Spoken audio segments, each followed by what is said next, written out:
की भक्ती सुखा लागे आपण पेची दोही भागी वाटोनिया अंगी सेवके बाणे.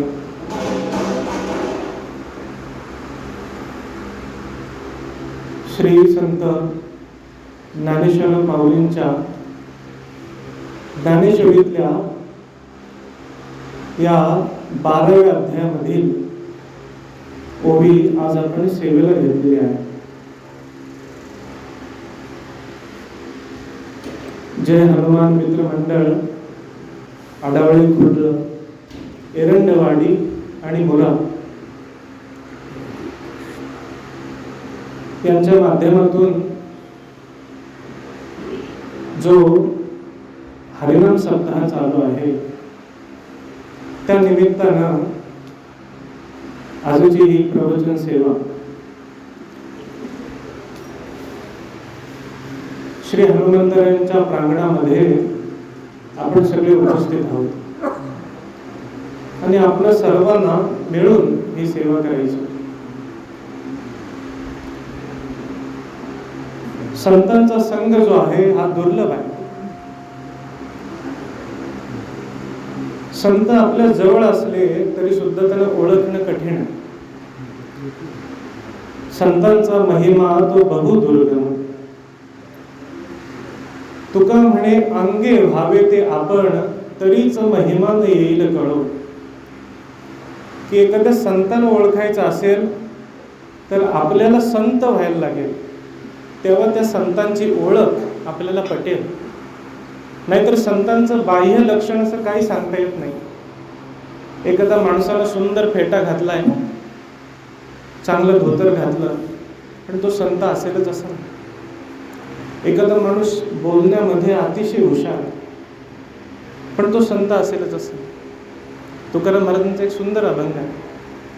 नव्हती ते संत करिता कवित्व, संतांचे ते आप्त नव्हती संत.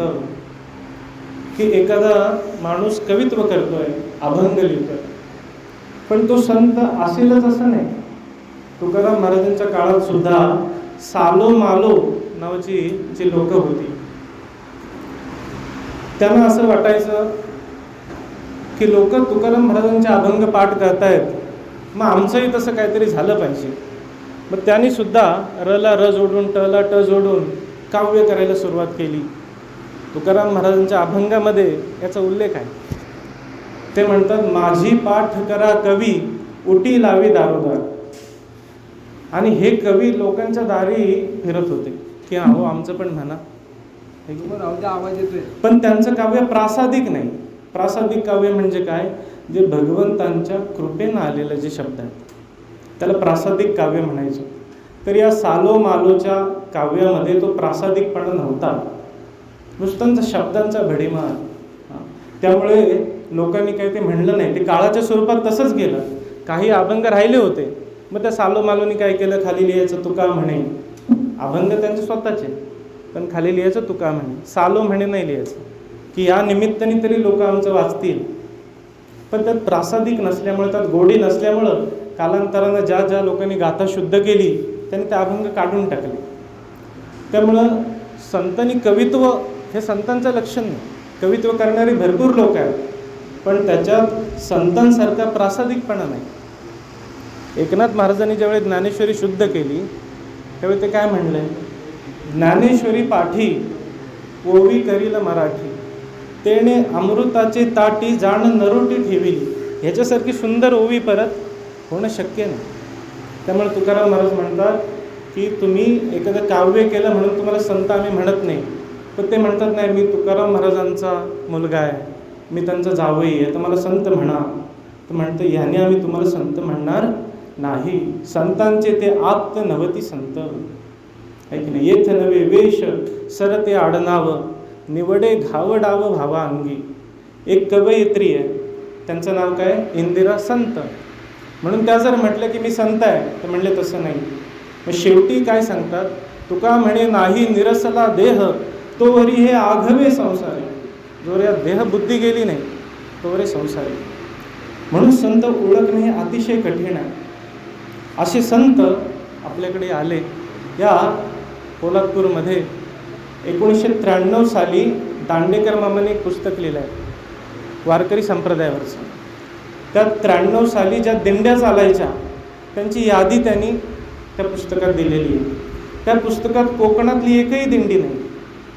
याचा अर्थ काय की गेली 40-50 वर्ष असा सघन असा परमार्थ आपल्याला पाहायला मिळाला नाही. मग हे उपकार कुणाचे आहेत? तर आपले स्वानंद सुखनिवासी तपोनिधी गणेशनाथ महाराज आहेत. त्यांच्या वडिलांपासून त्यांनी इथे येऊन आपण संत ओळखणं दूर, पण संतांकडे जी करुणा आहे ती करुणा त्यांना घेऊन येते. ती करुणा त्यांना घेऊन येते. धन्य ते संसारी दयावंत जे अंत. त्यांच्या अंतःकरणातली दया जी आहे त्यांना घरी बसू देत नाही. ते येतात, तुमच्या दारावर येतात. तुकाराम महाराजांचा एक अभंग आहे, देव घ्या कोणी, देव घ्या कोणी, आईता आला घर पुसून. ते म्हणले आम्ही आलो आहे.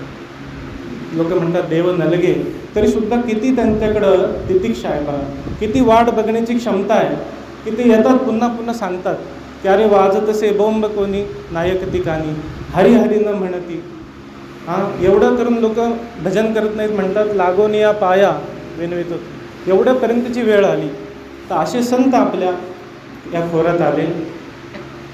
आपले तपोनिधी अरविंदनाथ महाराज या सगळ्यांनी उपकार करून आपल्याला या अध्यात्माची एक घडी बसवून दिली. संप्रदाय म्हणजे काय असतं?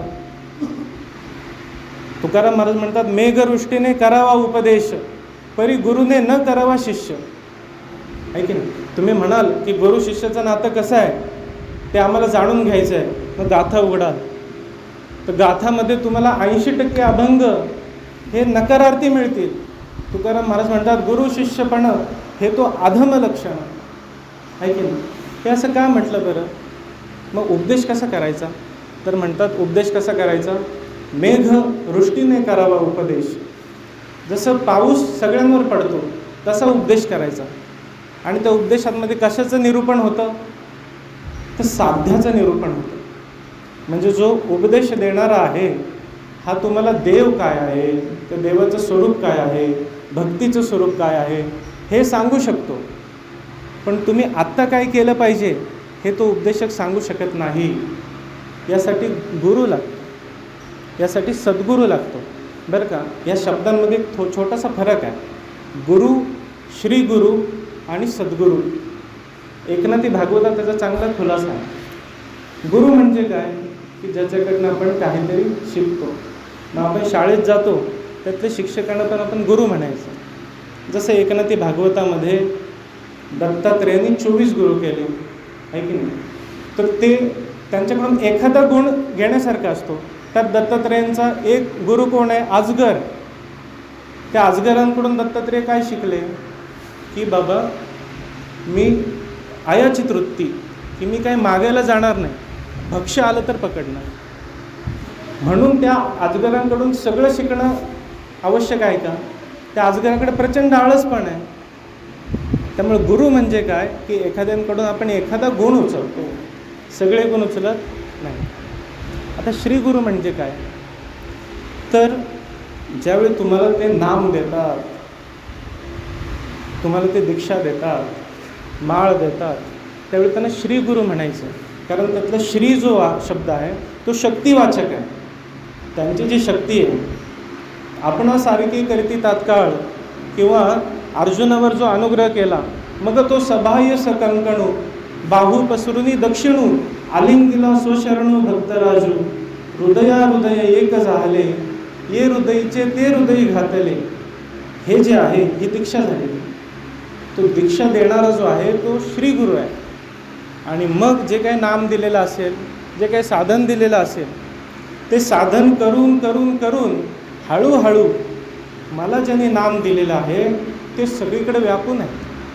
किंवा ते आणि परमात्मा हा वेगळा नाही हा बोध ज्यावेळी ठसवतो त्यावेळी त्याला सद्गुरू म्हणायचं. नाथ महाराजांनी चांगली फोड केली आहे. शिष्या ते मिळवी सद्वस्तू ते, तया ते सद्गुरू आम्ही म्हणू. ही सद्वस्तू जी आहे, किंवा माऊलींचा पण अभंग आहे, निज वस्तू दाविली माझी मज. तर सद्गुरू नायके कृपा केली पूर्ण. तर असे ज्यावेळी सद्गुरू आपल्याला लाभतात ते काहीतरी साधन ज्यावेळी आपल्याला देतात त्यावेळी आपलं भाग्य फळाला आलं म्हणायचं. उजळले भाग्य आता अवघे चिंता वारली, संत दर्शने हा लाभ पदमनाभ जोडला. भगवंतांपर्यंत कसं जावं याचं साधन ते तुम्हाला देतात. या बदल्यात त्यांना काय मिळत असतं? या बदल्यात त्यांना काय मिळत असतं? तर शिष्याचं अर्ध कर्म जे आहे ते त्यांना घ्यावं लागतं. तुकाराम महाराजांचं प्रमाण आहे. काय प्रमाण आठवत आहे महाराज? प्रमाण आठवत आहे? सद्गुरू ज्यावेळी शिष्याला नाम देतात त्यावेळी शिष्याचं अर्ध कर्म त्याला घ्यावं लागतं. वाटा लाभे त्यास केल्या अर्ध कर्माचा, मेघवृष्टीने करावा उपदेश, परी गुरुने न करावा शिष्य. वाटा लाभे त्यास केल्या अर्ध कर्माचा. त्या शिष्याचं कर्म त्यांना अंगावर घ्यावं लागतं. एवढं सहन करून सुद्धा आपल्यात काहीतरी बदल व्हावा, आपली काहीतरी प्रगती व्हावी, आपलं जीवन सुखकर व्हावं म्हणून ते येतात. असे तपोनिधी अरविंदाला महाराज या सगळ्यांचा कृपाशीर्वाद आपल्यावर आहे. त्यांचं आपण या निमित्तानं स्मरण करूया. आजची नियोजित प्रवचन सेवा जी आहे ही हरिभक्तीपरायण ज्ञानोबा महाराज मालुसरे यांची होती. मात्र पोलादपूरला गाथा पारायण असल्यामुळे आणि सद्गुरूंची तशी आज्ञा असल्यामुळे त्यांना येता आलं नाही. आता ते सेवकाचं ते कर्तव्यच आहे. सेवके करावे सांगितले काम, स्वामीचा तो धर्म स्वामी जाणे. एक मुसलमान संत होती बरं का, राबिया नावाची. मुसलमानात बरेच संत होऊन गेले. भले त्यांच्या धर्माने त्यांना स्वीकारलं नाही, पण त्यांनी मात्र आपला धर्म स्वीकारला. कृष्ण भक्त कितीतरी मुसलमान आहे. लांब कशाला जा, माझा स्वतःचा एक मित्र आहे, त्याचं नाव साहिल शेख. आता यूट्यूब आहे तुम्हाला माहीत आहे, साहिल महाराज शेख. त्याची मी थोडीशी गोष्ट सांगतो तुम्हाला, कारण ही गोष्ट माझ्या डोळ्यापुढे घडलेली आहे. हा साहिल शेख वारजे जे आहे पुण्यातलं तिथे राहायचा, आणि वारजेमध्ये जी मुस्लिम वस्ती आहे तिथं त्याचं घर होतं. त्याला कृष्ण भक्तीचं एवढं वेड होतं, त्याने आपल्याकडे कोकणात बरीच कीर्तनं केलेली आहेत, पण त्याच्या आई आणि भावाला ते पटायचं नाही. आणि ती मुस्लिम वस्ती असल्यामुळे ते कृष्ण भक्ती करणं तसं सोपं नाही. त्याला रात्री 2 वाजता माऊलींची आठवण यायची आळंदीला, आणि मग तो वारज्यातून आळंदीला चालत जायचा. दुपारी 2 वाजता माऊलींची आठवण आली, वारज्यातून आळंदीला चालत जायचं. 40-45 किलोमीटर अंतर असेल. पायाला फोड यायची, चप्पल घालायची, पण मोठा भक्त. तसे अनेक धर्मात, हिंदू धर्माच्या देवी देवता आहेत त्यांना मानणारे भक्त होऊन गेले. तर मुसलमान धर्मात राबिया नावाची जी संत होती ती असं म्हटली की देवा, नरकापासून वाचण्यासाठी जर मी तुझी भक्ती करत असेल तर मला तू पहिल्या नरकात घाल. म्हणजे सेवकाची भूमिका काय असली पाहिजे की माझ्या पुढे काय आलंय ते नाही, माझे स्वामी माझे सद्गुरू जे सांगतील ते काम मला केलं पाहिजे.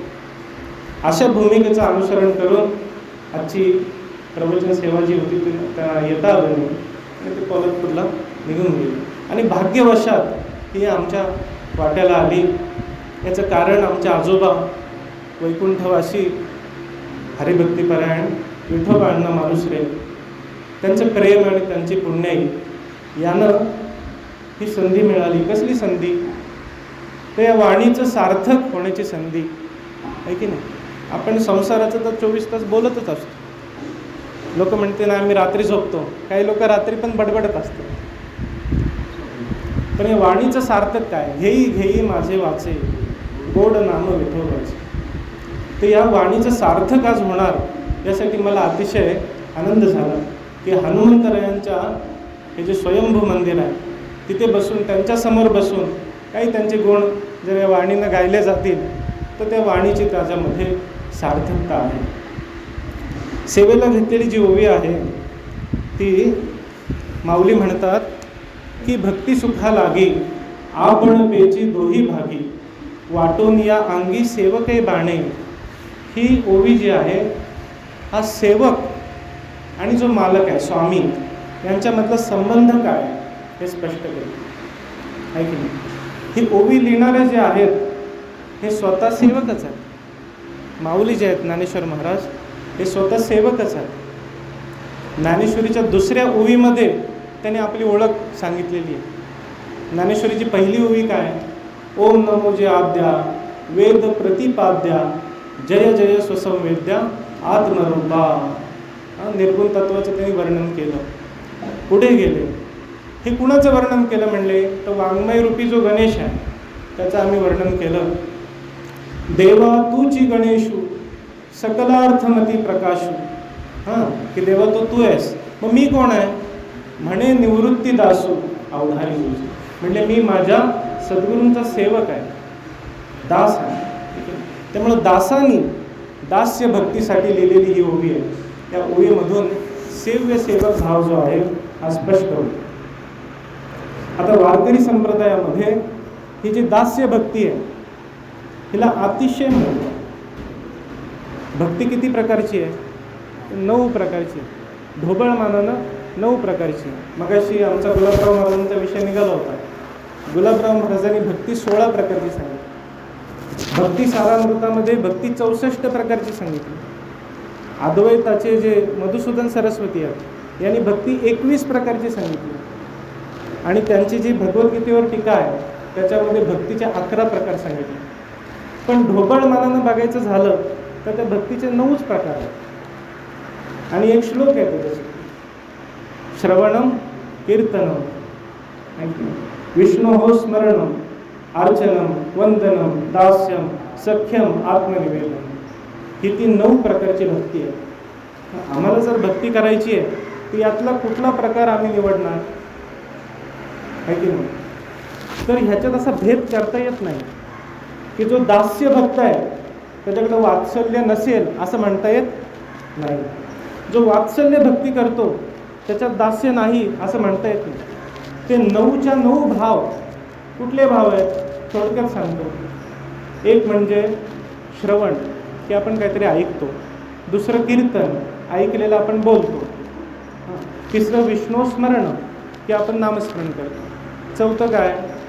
अर्चनम किंवा पादसेवनम, वंदनम, की त्याला वंदन करतो.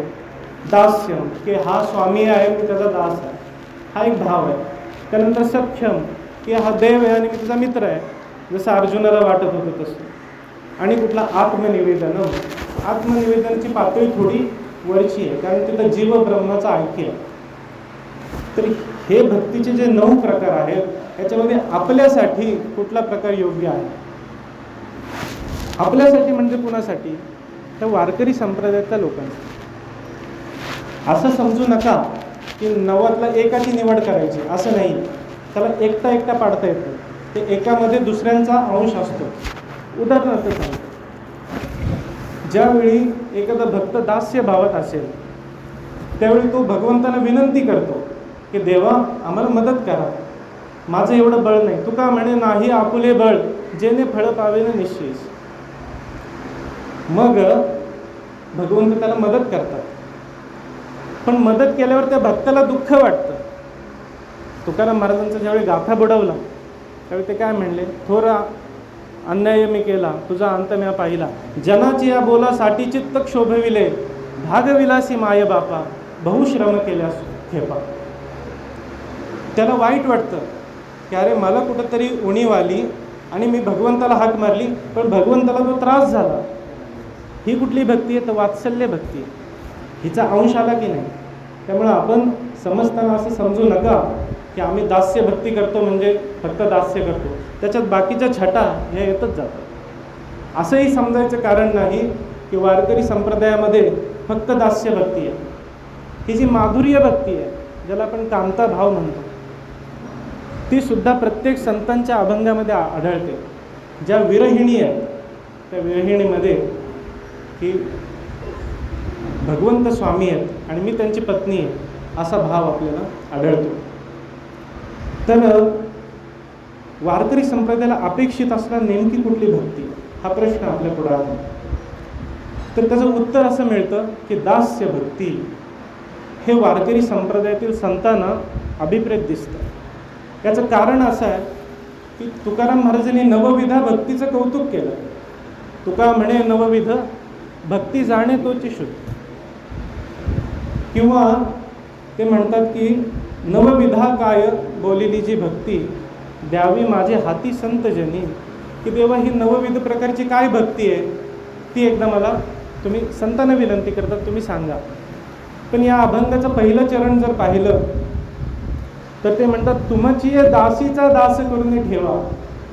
म्हणजे नवविधा भक्ती विचारत असताना त्यांनी सांगितलं की आधी मला दास करा.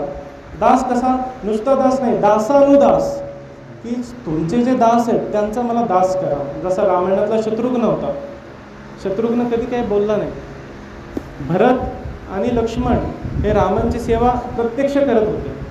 तर शत्रुघ्न हा भरताचा आणि लक्ष्मणाचा दास आहे, त्याला म्हणायचं दासानुदास.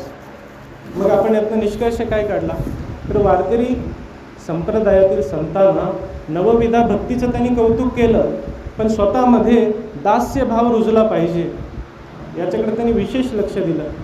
आणि ज्या हनुमंतरायांच्या दरबारात आपण जमलेलो आहोत त्यांनी सुद्धा हेच केलं. दास्यत्वे निकट हनुमंते केले म्हणून देखील रामचरण.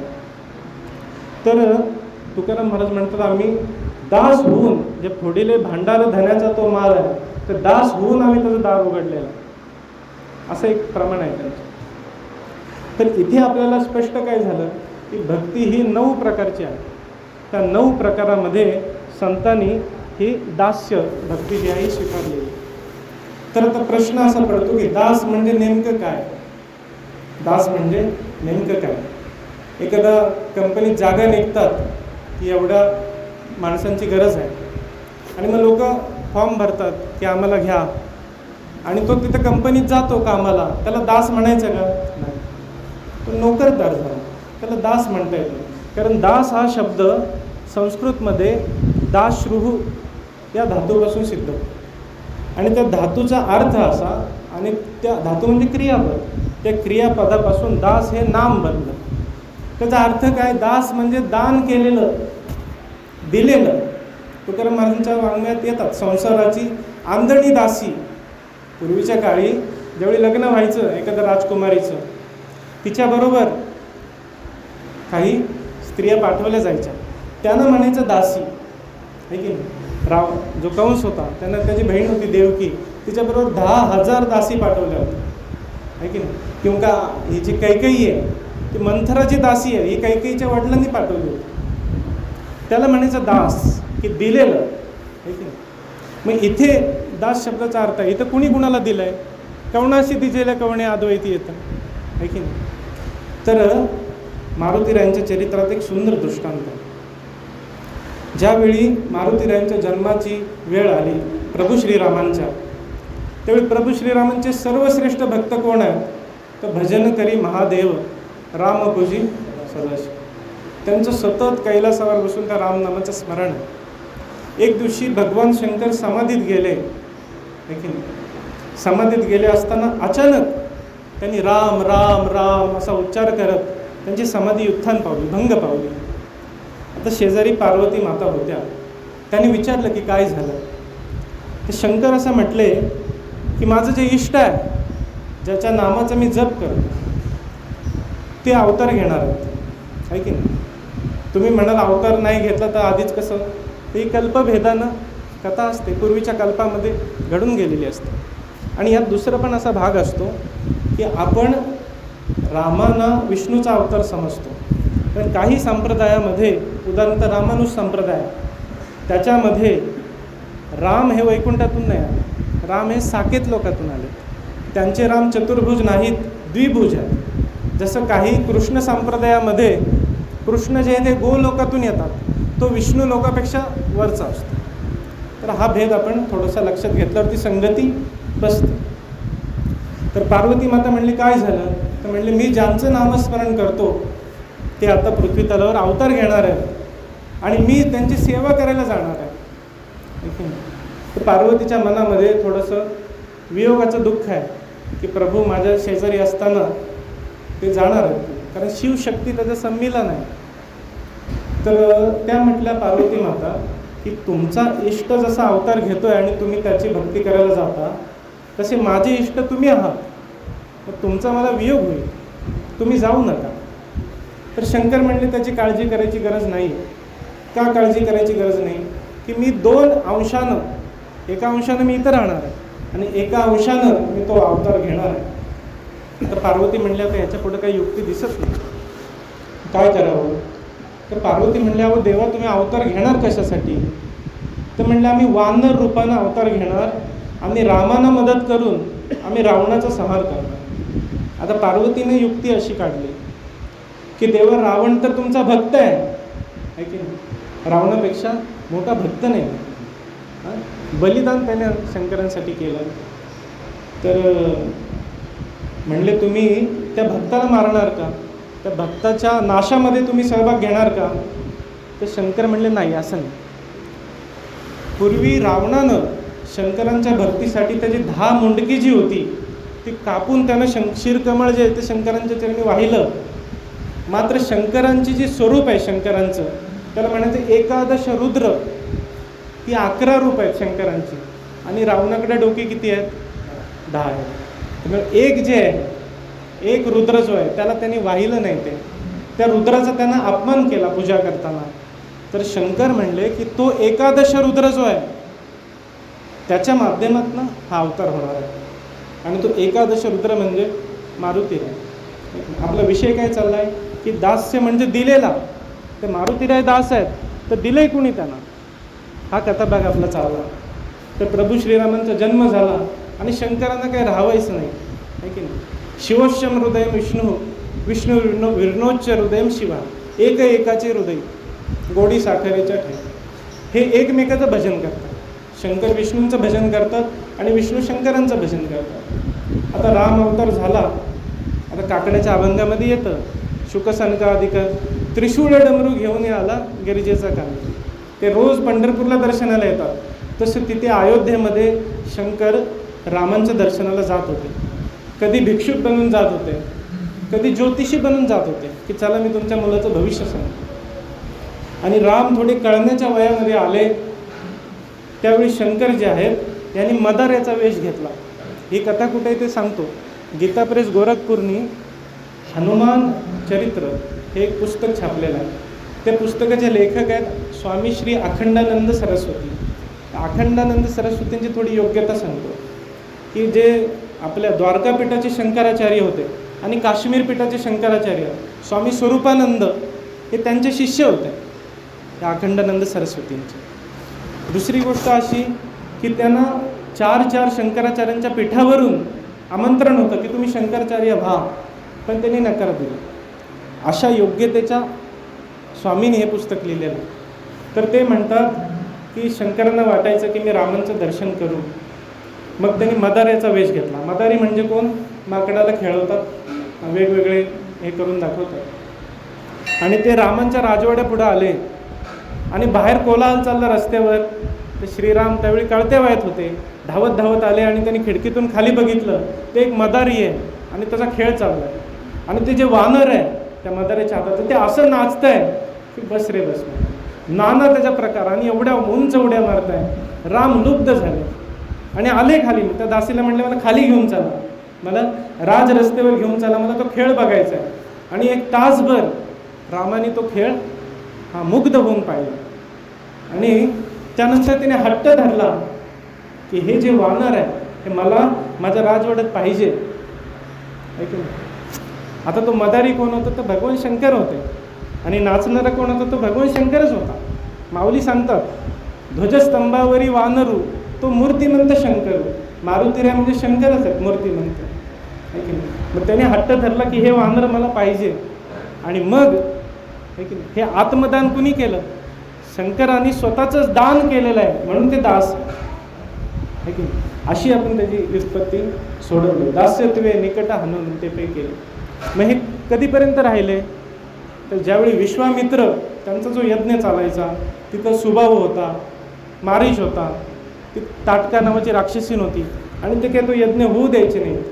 तर ते विश्वामित्र म्हणले की दशरथाकडे जाऊ आणि त्याचा मुलगा मागून घेऊ की आमच्या यज्ञाचं रक्षण करा. आणि मग ते गेले आणि त्यावेळी दशरथाने ती काय आपला विस्तार करायची गरज नाही, थोडे आडेवेडे घेतले. शेवटी पुत्रप्रेम आहे म्हणले मला घेऊन जा, राम अजून लहान आहे. तर ती शेवटी ते द्यावं लागलं. वसिष्ठांनी सांगितलं की नाही बाबा, हे विश्वामित्र जे आहेत हे राजर्षी आहेत पूर्वीचे, तर ह्यांनी भगवान शंकरांकडून शस्त्रास्त्र प्राप्त केलेली आहे, ती त्यांना द्यायची आहे. आणि दुसरी गोष्ट, आतली गोष्ट की हे रामांचा विवाह ठरवायला जाणार आहे. म्हणलं दशरथ खुश झाले आणि त्यांनी देऊन टाकलं.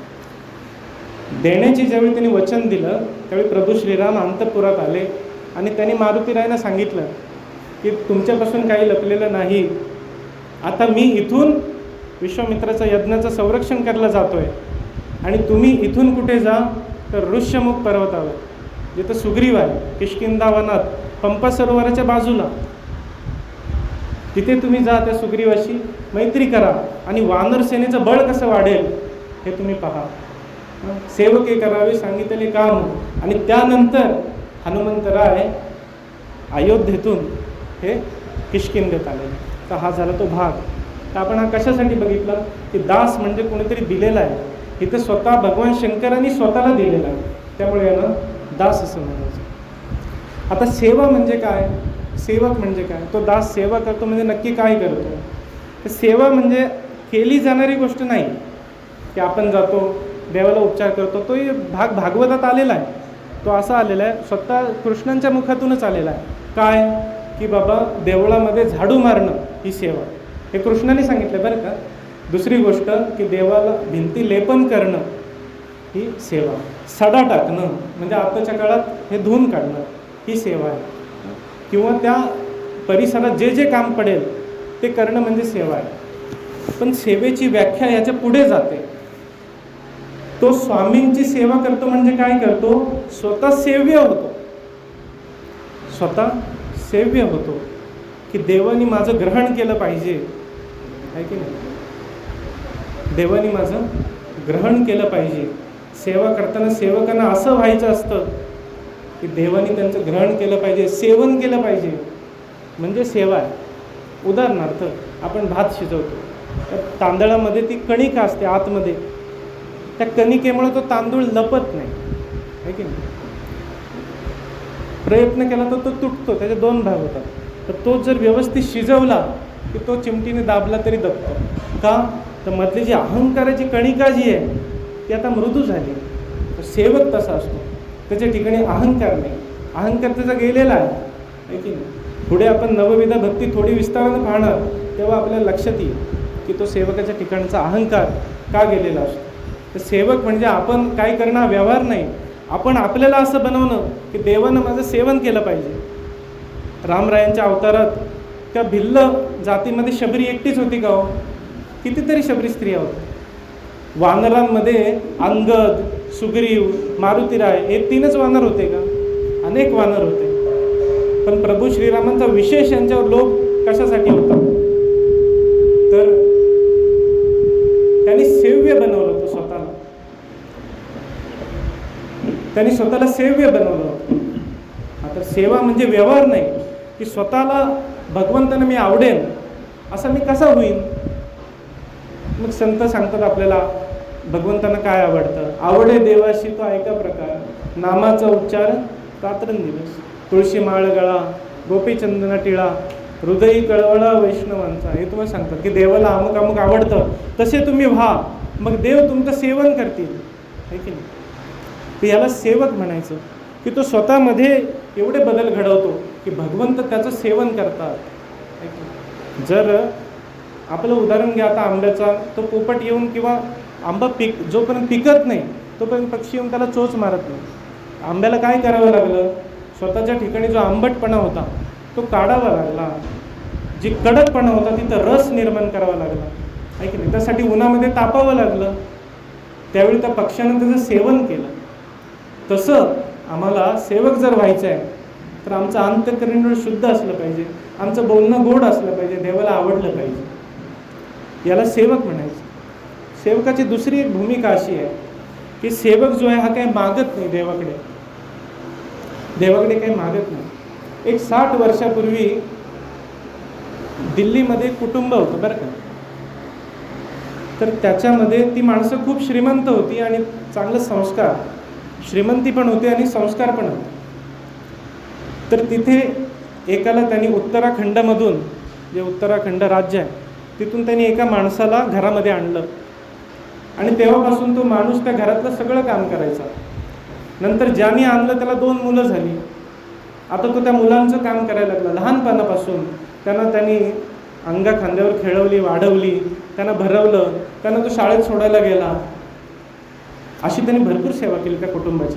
पैसे घेत होता, प्रश्न नाही, पैसे घ्यायचा आणि आपल्या गावाला पाठवायचा. त्याने त्याचं चरितार्थ चालू होतं.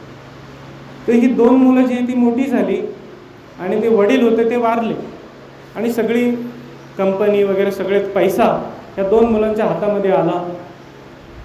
आता त्या 2 मुलांनी, ते जे म्हातारे झाले होते, आता त्यांना हात जोडले, म्हणले बाबा आता तुम्ही इथे थांबू नका, तुम्ही तुमच्या गावाला जा, आता तुम्हाला काही काम करण्याची गरज नाही, तुम्ही गावाला जा, तुमचा जो काही पगार असेल तो आम्ही तुमच्या बँकेमध्ये टाकत जाऊ, तुम्ही आता थकू नका, आराम करा. त्याने हात जोडले, त्यांच्या डोळ्यात पाणी आलं. म्हणजे तुम्ही मला पैसे देऊ नका, मला काही देऊ नका, पण माझी सेवा जी आहे ती खंडित करू नका. हा सेवकाचा भाव आहे की एक क्षण असा येतो की त्याला ती सेवाच एवढी आवडायला लागते की तो मग सेवेशिवाय दुसरं काही मागत नाही.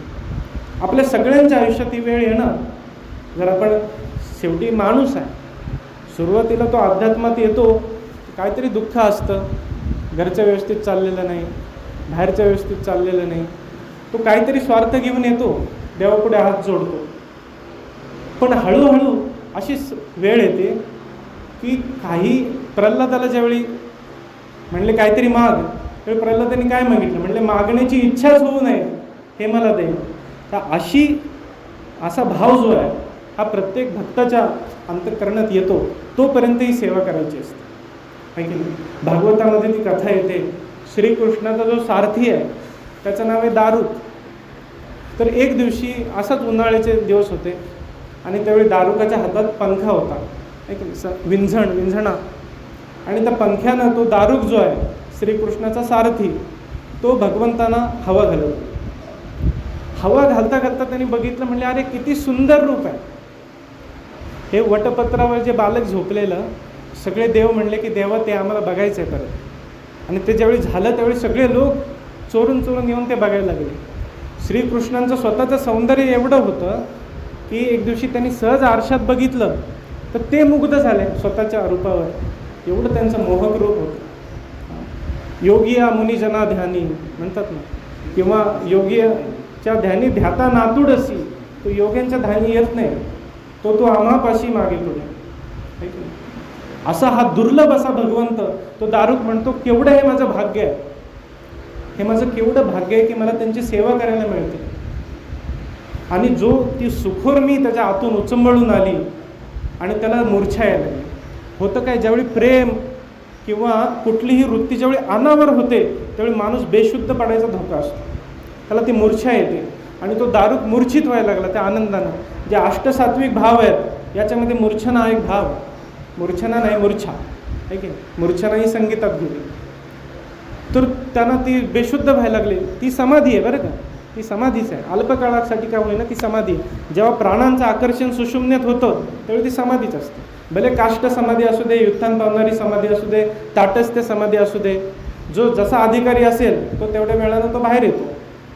पण दारुकांना ज्यावेळी ते बेशुद्ध व्हायला लागले, ध्येयबाण हरपायला लागलं, त्यावेळी त्यांनी स्वतःला सावरलं. म्हटलं मी इथं उभा कशासाठी आहे, माझं सुख घेण्यासाठी मी उभा आहे की भगवंतांना हवा घालून सुख देण्यासाठी उभा आहे. तर त्यांनी स्वतःला रोखलं, समाधी त्यांनी परत पाठवली. म्हटलं नको, की जे आपल्या सर्व संतांनी केलं, म्हणजे मोक्ष नको द्यावं आम्हाला, कारण सेवेमध्ये सुख आहे. अशीच गोष्ट एक 70 वर्षापूर्वी काशीमध्ये घडली. काशीमध्ये विद्वत सभा एकत्र झाली, मोठमोठी विद्वान, शास्त्र, व्याकरणाचे आणि सांख्याचे, कर्ममीमांसा, मोठी शास्त्र आहेत आपल्याकडे, ती वेदाची वेदांगसुद्धा आहेत. अशा सगळ्या पंडितांची सभा त्या काशीला जमली आणि एकाकडे ते विंझण दिला, तो विंझणा, आणि तो त्या पंडितांना वारा घालायला लागला. आता त्या माणसानं असा विचार केला की अरे हे एवढे पंडित एकत्र झालेत, यांच्या दर्शनाला 10-10 तास रांगेत उभं राहावं लागतं आणि मला ही सेवा मिळाली, हे केवढं माझं भाग्य. बरं का, एक आपण भागवतातली कथा ऐकली आणि दुसरी प्रत्यक्ष घडलेली कथा. आणि त्याला ती मूर्छा आली आणि तो पडला खाली. थोड्या वेळाने त्याला शुद्धी करून उठवलं लोकांनी आणि ते संत म्हणले, ह्याच्या हातात तू पंखा देऊ नका, बाहेर काढा म्हणलं त्याला. तो इथं सेवेचा अधिकारी नाही. ह्याच्यावरून आपल्याला काय कळालं? सेवेचा अधिकारी हा देवाला संतोष देण्यासाठी सेवा करत असतो, मला सुख व्हावं म्हणून नाही.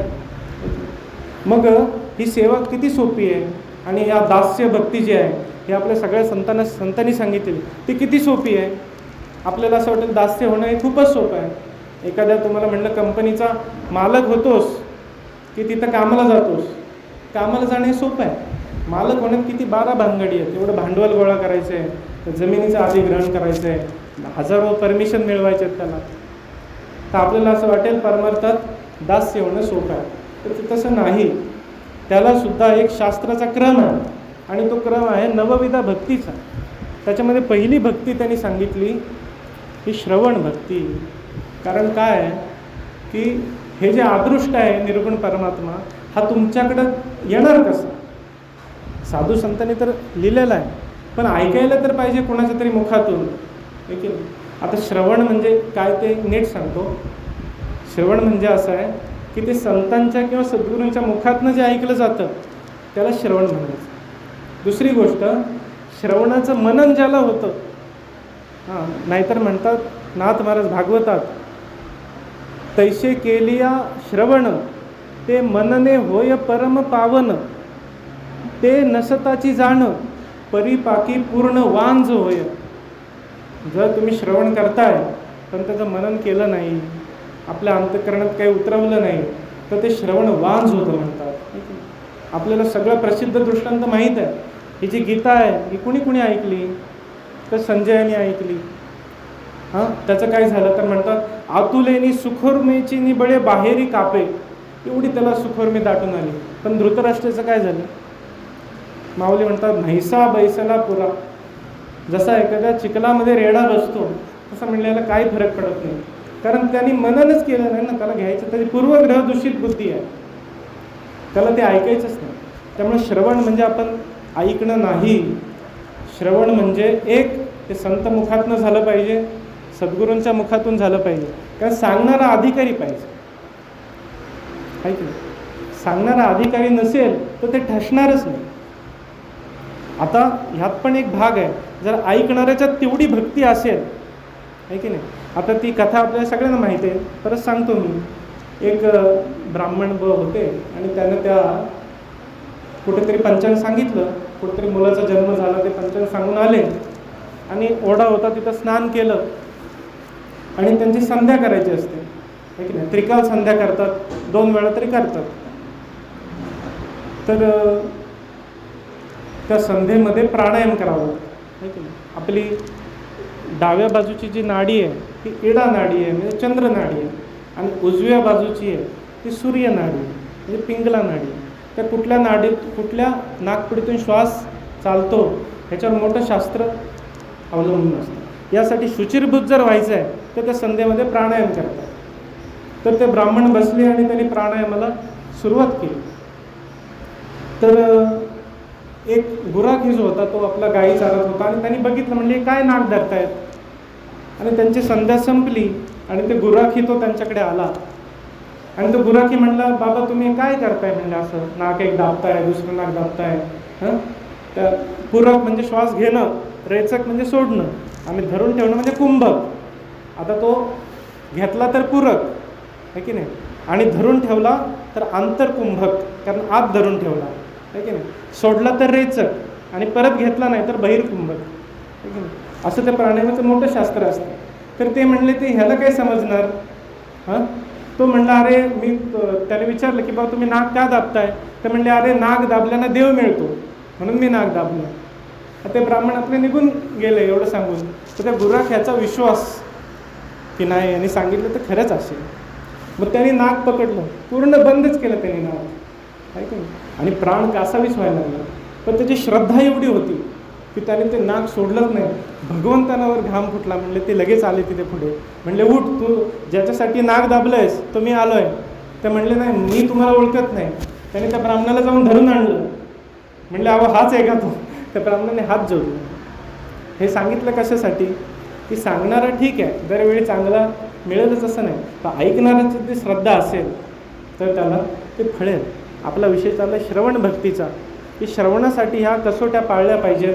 सांगणारा संत पाहिजे, ऐकणाऱ्याच्या मनात श्रद्धा पाहिजे, त्यानं मनन केलं पाहिजे की मी काय ऐकलं. मनन म्हणजे काय? की मी जे ऐकलं त्याच्यात काहीतरी मला शंका वाटते, त्या शंका सोडवून घेणं याला मनन म्हणायचं. आणि त्यानंतर निधिध्यासन येतं. निधिध्यासन म्हणजे ती वृत्ती जी आहे ती एक रस होते, तिथे कुठे खंड पडत नाही, शंका राहत नाही त्याच्यात, आहे की नाही. मग मनन कसं करायचं की बाबा आम्ही काय सांगितलं आहे आता इथे व्यासपीठावर, तर आम्ही जबाबदार आहे त्याला. तर तुम्ही आम्हाला विचारू शकता की बाबा तू हे बोललास तर आम्हाला संतांचं वाक्य दाखव, ज्ञानेश्वरातली ओवी दाखव, आम्हाला अभंग दाखव. याला म्हणायचं मनन. कुठली शंका ठेवायची नाही श्रोत्याला, असेल तर ते वक्त्याला विचारायचं, आहे की नाही. ते याला म्हणायचं श्रवण. तर श्रवणाच्या नंतर येते भक्ती कीर्तन, आहे की नाही. तर असं समजू नका की श्रवणातनं कीर्तनात गेलं तरच ती खरी भक्ती. नुसत्या श्रवणानेही पावन झालेली लोक आहेत. परीक्षिती राजा जो आहे यानं भागवताचं 7 दिवस श्रवण केलं आणि तो मुक्त झाला.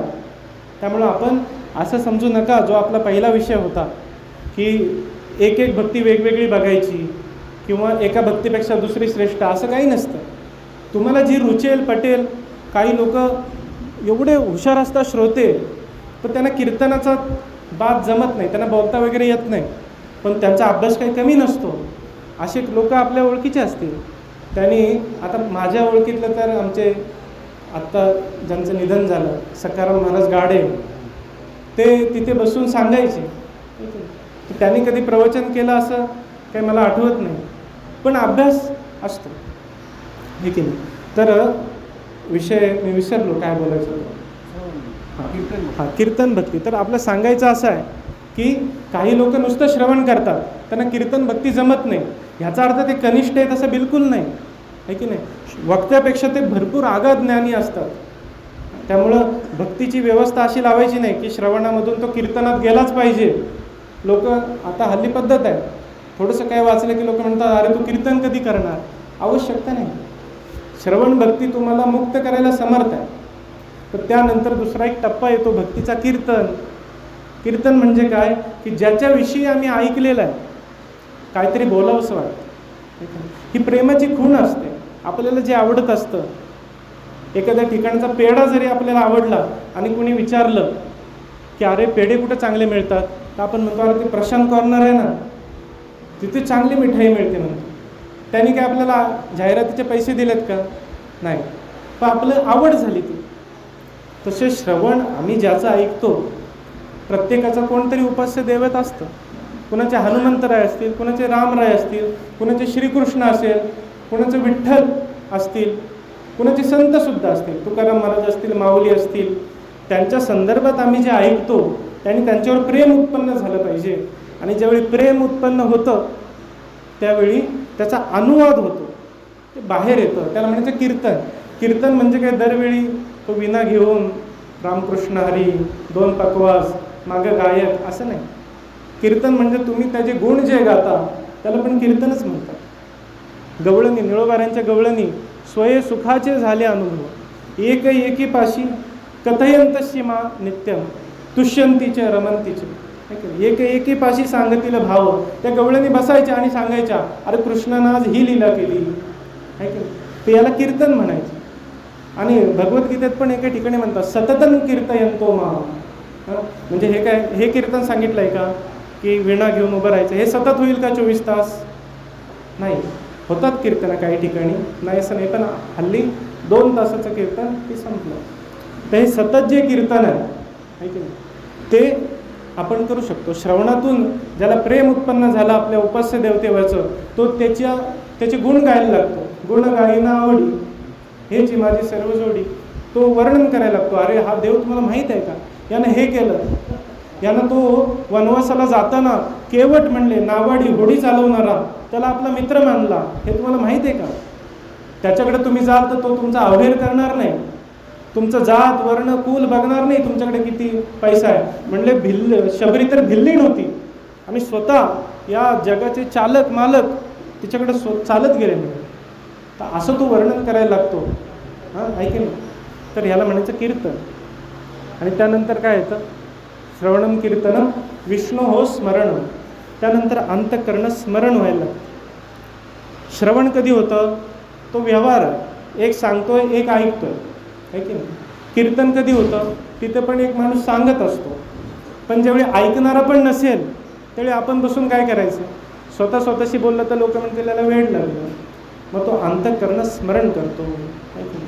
स्मरण करतो आणि ते स्मरण हळूहळू त्याच्या सगळ्या शरीरात भिनायला लागतं. आपल्याला अशा कितीतरी कथा सांगता येतील. जसे कीर्तनकार कीर्तनात सांगतात की जनाबाईच्या ज्या शेण्या होत्या, गोवऱ्या होत्या, त्यांच्यातून विठ्ठल नामाचा ध्वनी येत होता. किंवा चोखोबाराय जे होते, ती गावकुसाची भिंत त्यांच्या अंगावर पडली, त्यांच्या हाडामधून तो ध्वनी येत होता. किंवा अर्जुनाचं उदाहरण सांगतात, अर्जुन झोपला असताना सुद्धा त्याच्या रोमातून कृष्ण कृष्ण ध्वनी येत होता, आहे की नाही. आणि आत्ता हे असे महात्मे आहेत ज्यांच्या पायाला तुम्ही कान लावला तर त्यांना जो गुरुनी मंत्र दिलेला आहे तो आपल्याला ऐकायला येतो. असे महात्मे आजही आहेत. तर हा स्मरणाचा प्रभाव आहे की नाही. नामस्मरणामध्ये अजून एक बारीक हनुमंतरायांच्या दृष्टीनं आणि कीर्तनामध्ये पण एक गोष्ट सांगायची एक गरज आहे. ती म्हणजे आपल्या कीर्तनात जे नृत्य आहे ना, कीर्तनाच्या 3 परंपरा. एक नारदीय कीर्तन, एक वैयासिक कीर्तन, म्हणजे मी जे बसून आपण सांगतोय त्याला वैयासिक म्हणायचं, व्यासपीठ आहे. आणि तिसरं हनुमदीय कीर्तन, ते मीराबाईंनी केलं, हनुमंतांनी केलं, ज्यामध्ये नृत्य होतं. त्यामुळे वारकरी संप्रदायात ज्या कीर्तनामध्ये नृत्य होतं ते हनुमंतांचं आपल्याला देणं आहे. आणि दुसरी गोष्ट म्हणजे नामस्मरणामध्ये हनुमंतरायांची जी वाणी आहे, एक भावार्थ रामायणात हा भाग येतो. म्हणतात हनुमंत वदे 5वी वाचा. हनुमंतांचं नामस्मरण जे आहे हे 5व्या वाचेचं नामस्मरण आहे. म्हणजे काय? वाचाचे 4 प्रकार आहेत. एक वैखरी वाणी, म्हणजे मी बोलतोय ती. दुसरी मध्यमा वाणी, तिसरी पश्चंती वाणी आणि चौथी परावाणी. हे समजून कसं घ्यायचं की आपल्याला वाटलं की एखादी गोष्ट बोलायची, मी तुमच्याशी बोलतोय, हा संकल्प ज्यावेळी आला तर ती परावाणीचा उद्गम झाला, आहे की नाही. 6 लटिके दोन्ही न बोले जाहला मौनी, जया भोगिता उन्मनी आरायना. माऊलींच्या ज्या व्याख्या आहेत या अतिशय सुंदर व्याख्या आहेत. ज्याला परमार्थ करायचा आहे त्यांनी माऊलींच्या व्याख्या बघायच्या. मी संन्यासाची व्याख्या काय म्हणतात? मी माझी ऐशी आठवण, विसरले जयाचे अंतःकरण, पार्था तो संन्यासी जाणं निरंतर. माऊली सांगत नाहीत ही टोपी अशी घाला, फेटा असा लावा, उभा गंध लावा, आडवा लावा, कुंकू लावा, आबीर लावा. ज्ञानेश्वरीत मिळणार नाही. आतमध्ये काय परिस्थिती पाहिजे, अंतःकरण कसं पाहिजे, चित्त कसं पाहिजे. तर हे माऊली सांगतात. तर याच्या पुढचा भाग जो आहे तो अर्चन आहे. की अर्चन म्हणजे काय? पूजा अर्चा. पूजा वेगळी, अर्चा वेगळी. पूजा म्हणजे आपण त्याला गंध लावतो, त्याला पूजा म्हणायचं. आणि अर्चा म्हणजे काय? आपण जे सजवतो, डेकोरेशन, गणपतीची मूर्ती आणतो त्याची पूजा करतो आणि जे डेकोरेशन करतो त्याला म्हणायचं अर्चा. तर अशी अर्चन भक्ती करतात.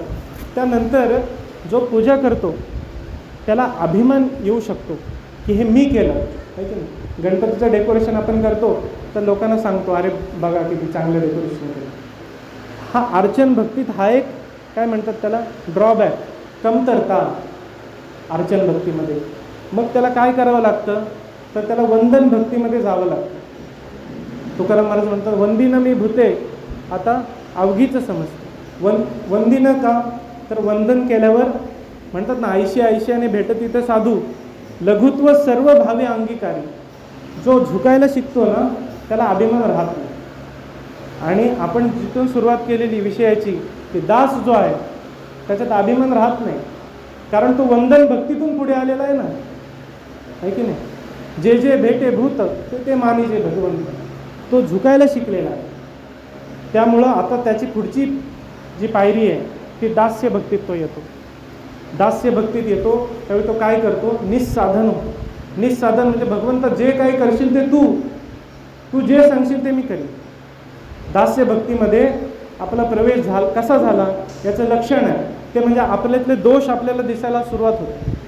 आणि दुसरी गोष्ट यात अशी असते की ते दोष आपल्या शक्तीनं आपल्याला निवारण करता येत नाहीत असाही आपला निश्चय होतो दास्य भक्ती. म्हणून त्याच्यापुढे सख्य भक्ती येते की मग भगवंत येतात. अर्जुनाची घोडी धुतली अनंते, त्या अर्जुनाच्या ठिकाणचे दोष होते, तो भगवंतांच्या खांद्यावर हात टाकत होता, तर ते सहन करत होते. माऊली म्हणतात नवल लागले पिसे पार्थाचे देव, की पडविला पुंसा ऐसा न बोले, क्रीडा मृगही ऐसा न चाले. पण म्हणले हा रागवलंय तर हे सहन करतायत, हा रागवलंय तर ते त्याला समजा तो कोपे तरी बुझावं तू जाईल. ही सख्य भक्ती आहे. दास्य भक्तीमध्ये ज्या दासाच्या काही कमतरता राहिल्या असतील ते प्रभू स्वतः येऊन त्या कमतरता पूर्ण करतात. मग ही दास्य भक्ती कुठपर्यंत जाते? तो कायम दासेवकच होऊन राहतो का? तर नाही महाराज. ही ती ओवी माऊली सांगतात. आणि दास्य भक्तीची सगळ्यात शेवटची ओवी आहे.